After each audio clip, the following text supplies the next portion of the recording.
I've been thinking a lot lately about leaving things in the past. People I used to be close with, beliefs I used to have, careers that I used to aspire towards. And this is relevant today because it's the day after the Super Bowl.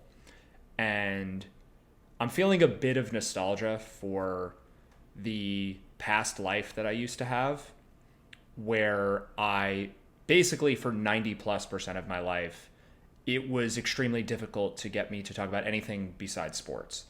And now it's almost exactly the opposite. It's a little bit sad that that's the case, but I've also been thinking about just how exactly that is the case because it seems extremely rare that someone could take the thing that they were most into for their whole life and just completely forget about it and stop doing it. And it kind of hit me right before I started recording this video, just how that has happened. And I think what's made it possible for me is that, and I didn't even realize this until just now, I had already built an identity around being someone who could very rapidly change my mind. There's this silly example from when I used to play fantasy baseball where I traded away a player and then realized that I had made a mistake. And then I think it was one day later, traded back for that player and gave up much more than I had received. So it was complete net negative. And I think that that's sort of what happened to me with sports betting too, where I definitely do get a high off getting to say I'm the person who did a complete 180 from my past life to my present life.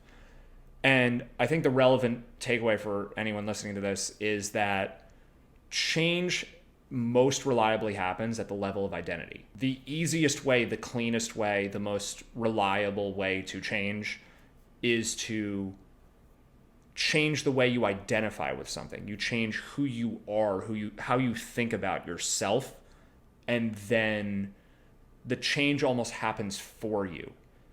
Rather than brute forcing your way through a change, through a difficult thing, you go inward and you say, I'm no longer this kind of person. I'm the person who does this.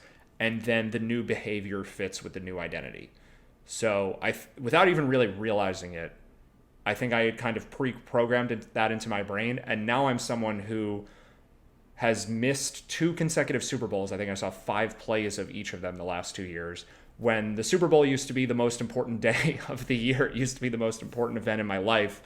And now I don't even watch it anymore. So this still probably feels a little bit like I'm bragging. Maybe it is, but this is the way that I've been able to change. And I think it actually is quite effective.